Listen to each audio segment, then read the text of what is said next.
Hey everybody, the Anti-Pundit is back. It is the weekend of March the 20th, 2015. Well folks, I had a lot of stuff to talk about, but I decided to condense it down into another commentary today. And this has to do with the president.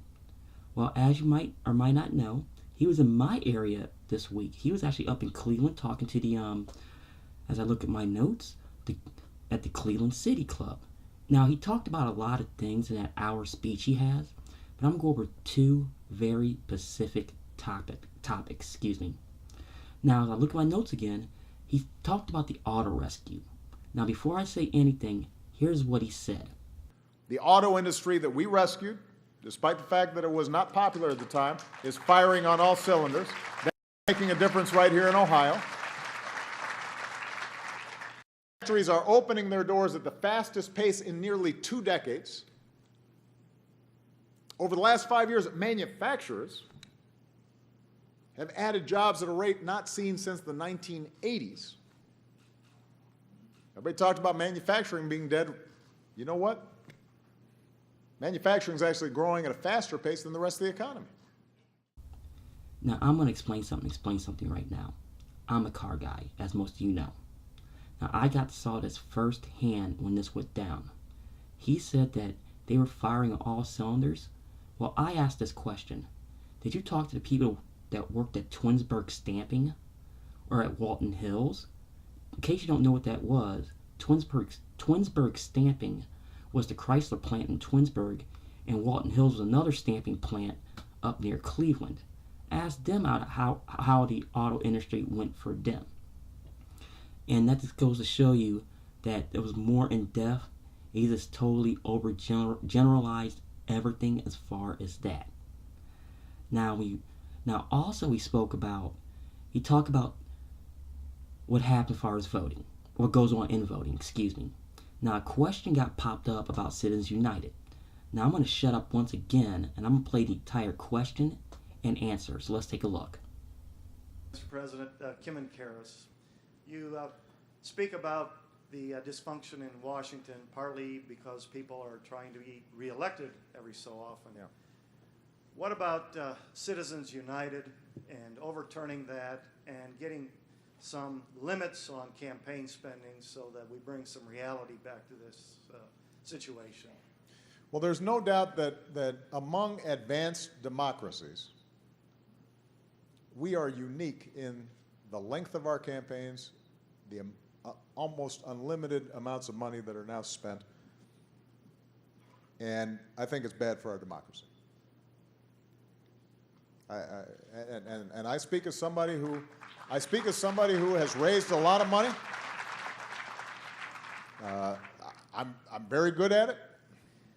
I'm proud of the fact that part of the reason I was really good at it is because we were the first sort of out of the gate to, not the first, but we really refined using the internet for small donations and to be able to pool a lot of ordinary folks' resources to amplify our message. But I also got checks from wealthy people too.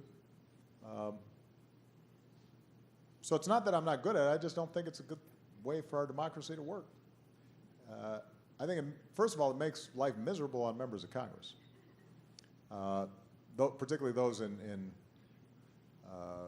competitive districts.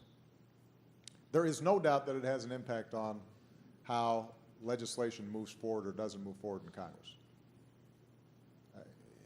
It's not straightforward, I'm writing the check and here's my position, but there's a reason why interests and lobbyists have undue influence in Washington, and a lot of it has to do with the fundraising that they do. And the degree to which it's spent on TV and the nature of just the blitzkrieg. You guys here in Ohio, you just feel it, right? I mean, it's just every election season, you just got to turn off the TV. It's depressing. And it's all negative because we know, the science has shown that people are more prone to believe the negative than the positive. And it just degrades our democracy generally. Now, here's the problem. Citizens United was a Supreme Court ruling based on the First Amendment, so it can't be overturned by statute. it could be overturned by a new court, or it could be overturned by a constitutional amendment. And those are extraordinarily challenging processes. So I think we have to think about what are other creative ways to reduce the influence of money, given that in the short term, we're not going to be able to overturn Citizens United. And I think there are other ways for us to think creatively, and we've got to have a better debate about how we make this democracy and encourage participation. How we make our democracy better, encourage more participation. For example, the process of political gerrymandering, I think, is damaging to Congress. I don't think the insiders should draw the lines and decide who their voters are. Because I think that and Democrats and Republicans do this, and it's great for incumbents, but it means over time that people aren't competing for the center because they know that if they win a Democratic primary or Republican primary, they've won. So it pushes parties away from compromise in the center. You know, you said it worked for you, but how can you say it's a bad thing? That's awfully hypocritical, Mr. President.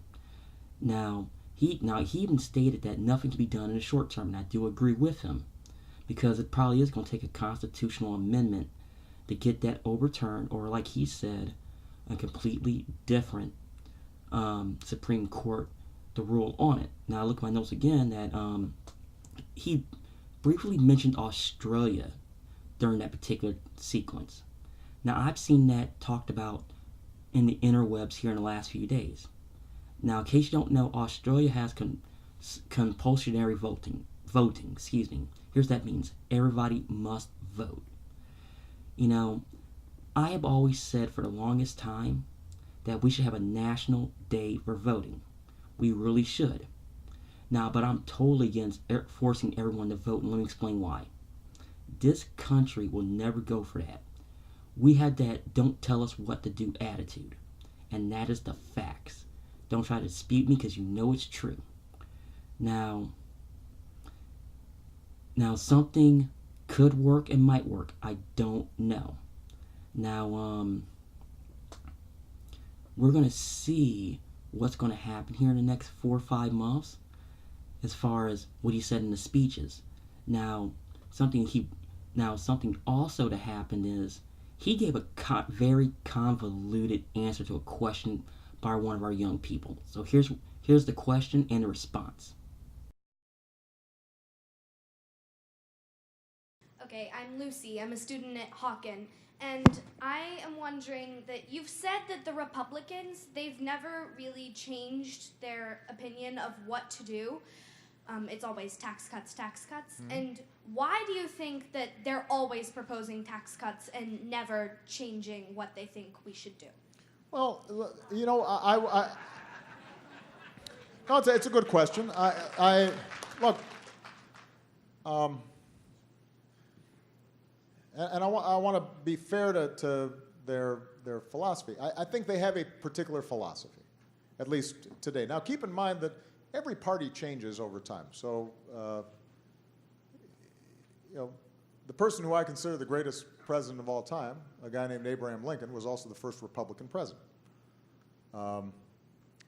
There have been Democrats whose main goal was to block civil rights back in the 40s and 50s and 60s. So I want to be clear that our country works best when both parties are evolving and changing.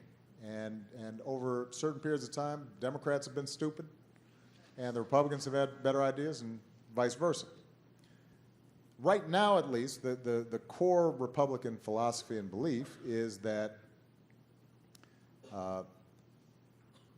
the less government interferes with the marketplace, the better off we all are. Some believe that because, just philosophically, they think government is a source of coercion and interference and telling you what to do. And they believe that everybody as long as they're not hurting anybody, should be free to do exactly what they want. Some of it has to do with an economic theory that says capitalism and the free market is great, and so government, when it meddles and gets involved in regulations, et cetera, is hurting economic growth. Some believe that, look, if I'm out there and I'm making a whole lot of money, it's my money, and I shouldn't have to pay taxes to pay for somebody else's school or somebody else's road or what have you. So there are a bunch of reasons why I think they have the philosophy that they've got. I think the problem right now is that we live in such a complicated, big, global society that what might be a sensible theory on paper doesn't always make sense in real life. So you may generally think, as I do, that the market is the greatest source of productivity and job creation and wealth creation in history.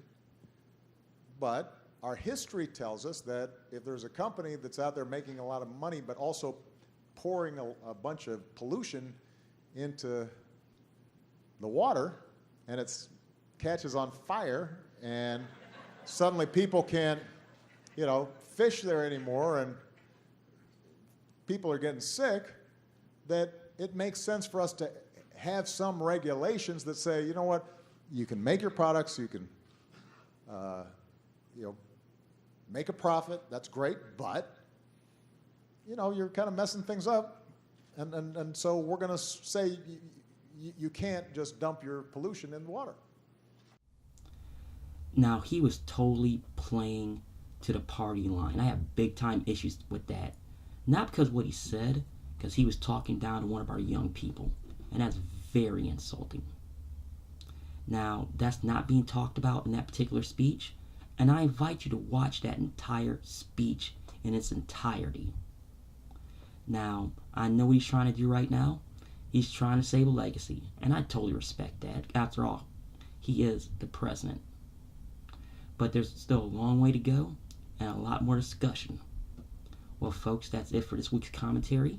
I thank you for watching, and be careful, and always remember, fear the root.